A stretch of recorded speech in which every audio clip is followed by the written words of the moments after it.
Man, I wish I lived in a fantasy land. What I would give to be sent...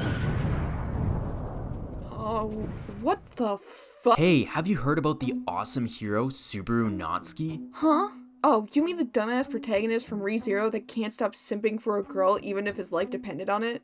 Yeah, I know about him. Bro, you're downplaying his character so much. The first season is supposed to highlight all his flaws. His character changes significantly between the first 2 seasons, and is a decent person by the time season 3 comes around. He goes from being one of the most ignorant and loneliest characters to one who considers his friends in every aspect and comes up with clever solutions. Alright, I'll hear you out. What's Subaru's character arc?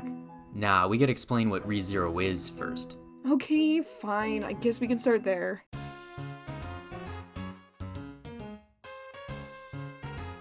ReZero is a high fantasy isekai anime centered around Subaru Natsuki, an otaku who's cursed to be revived at certain points every time he dies, which he calls return by death. It's kind of like a save point in a video game when you think about it. Over the series, he slowly becomes the hero in this new world known as Lagunica. Of course, he had some help along the way from his friends like Amelia, Betty, and the twins Rom and Rem. Who's Rem? Hush you. Anyways, we're only focusing on Subaru. While those characters are important to his story, which we will touch on in a sec, we'll only talk about how they affect Subaru. The series takes this common game mechanic and turns it into something really interesting, forcing Subaru to take on challenges and strategize in scenarios he normally wouldn't.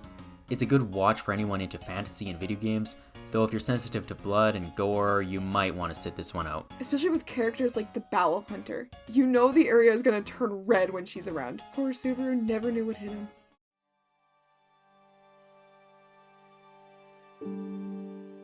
As mentioned before, Subaru is an otaku. He learned to be an overachiever from a very young age. With his father being a big shot and Subaru eventually falling behind, he began to feel like he wasn't good enough. He eventually became a hikikomori, which means shut-in. He stopped going outside, didn't attend school or work, had next to no friends, and never left his room. Once you're that deep into depression, it's tough to pull yourself out. He began to look for an escape, a way to start over and break free from his dad's shadow. He felt like his life was completely worthless. As someone who grew up in an environment where your only value was what you could accomplish, I think where Subaru would be coming from isn't completely out there. That kind of pressure is overwhelming for anyone. So when you get something that you aren't good at, or begin to slowly falter, that sense of worthlessness weighs on you. It can affect relationships, emotional, mental, and physical health. So when he finally arrives in Lagunica, he feels like he has a fresh start, somewhere in which no one knows him, and he can just begin living a new life. This is what Subaru has been looking for, and the start of his journey to be a better person.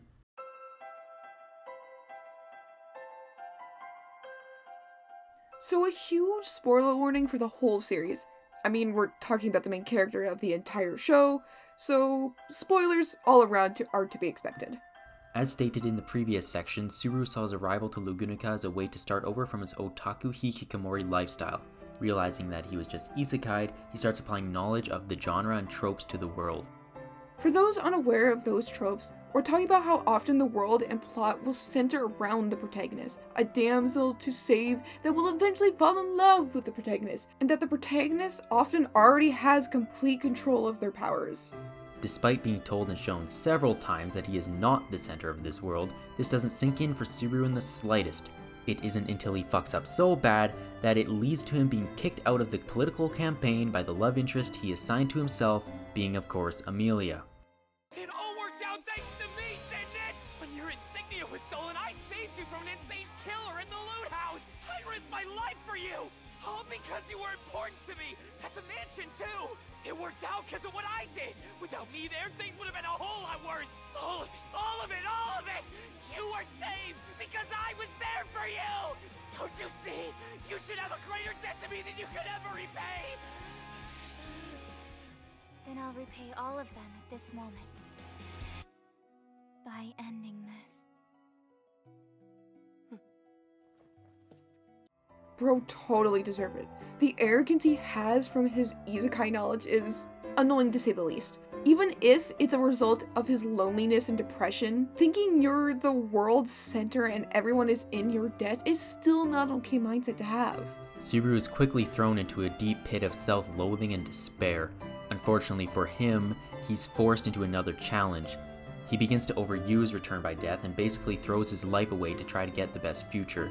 After failing many times and being told how pathetic he is, he was ready to run away. I can't blame him either. Even with Return by Death, watching those you love die over and over and over again because of some decisions you make would be crushing. You add his already awful self-perception and the insult he receives, and it's no wonder why he got to this point. There is one person, however, that's openly supported him up to this point. He asked the maid assigned to look after him, named Rem, to join him in his runaway plan. Who? Stop that. Her response shocks Subaru, forcing him to look at how he perceives himself versus how others see him. To see himself in a new light, other than the worthless weakling he sees himself as. The last of Subaru's mask finally comes off, and he's somewhat able to come out of the self-loathing pit he was in. Why do you like me so much? 'Cause I'm nothing but a small weakling. I'm running away just like I did last time. So why do you even care about me? You don't know? Because you're my hero, Subaru. My time has been stopped for so very long. It was you who melted my frozen heart, and through your never-ending care and kindness, made the time that had been stopped for me for so long start moving again. Understand? That's what I believe.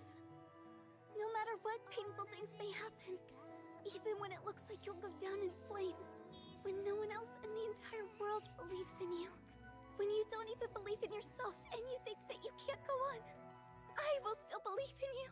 This is what gives a real jump start to the rest of his character arc. Instead of acting to be the hero on purpose and protagonist of the story, he begins to act to help others. Even though he still sees his life as worthless, he begins to fight for his friends and abandons all of his previous isekai knowledge.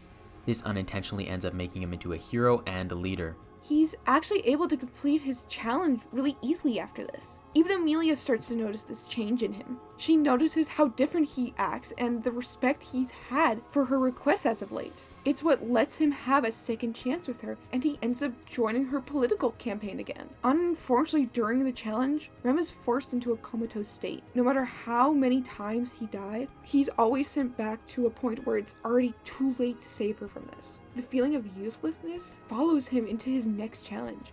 A challenge that really forces him to stop and think about how he versus others see the value in his life, even though he can't save everyone. During this new challenge, Subaru goes through a series of trials, one of which forces him to confront alternate realities brought about through the abuse of Return by Death. Essentially, he's forced to come face to face with the potential timelines each death has caused and the reactions from those who care so deeply about him. He's forced to see that even though he might not value his own life, others do. Liar. You liar. Liar. Liar. Liar. Liar. What is this? Miss Amelia! You liar! I can't believe you! You lied to me! Subaru! Felix, come at once! This is urgent! Hurry! I don't remember this happening at all. What do you need? Quickly! How could we I? haven't a single moment to lose. His throat's been stabbed. Stop. It's no use. He's already dead. Stay with me. I will not allow the one who once saved my life to die in this way. Why did this have to happen to him now? It's not funny, alright? So stop fooling around! Stop it. Stop it. Stop it. Stop it. Stop it. Stop it. He begins to take his life a lot more seriously after that. He becomes more determined to not throw it away and recklessly use his powers. He only dies one more time after this point, and that death wasn't entirely his choice. By the end of Season 2, he's come an extremely long way from being the shut-in otaku he started as. The story of ReZero is heavily character-driven, so it's no wonder why the protagonist is so well developed and has a rich character arc. He's at least tolerable. I don't hate him as much at this point either. That shouldn't be your standard for good characters.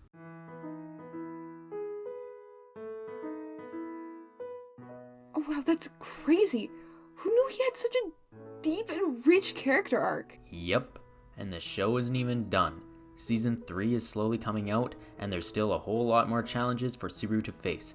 It's too bad we couldn't touch on everything though. This video is already long enough. Oh hell yeah! By the way, I've been meaning to ask you this. What's up? Why the hell did this turn into a square when he was clearly running in a fucking circle? I don't know. A circle would have been so much easier to trap the monsters too. This square doesn't make sense whatsoever. That's so fucking dumb. If you think of the circumstance at hand, you're trying to trap all these monsters. You have to run in any shape that will cover the most amount of surface area, while also eliminating, so much potential running a perimeter of this object or shape or whatever. You're gonna want to run in a circle because that has the most definite, even ratio to the most optimal amount of surface area covered to, perimeter. Why are you running in a square? There's so much just extra space that you're gonna have to run, and turn at a perfectly 90-degree angle just is such a stupid idea.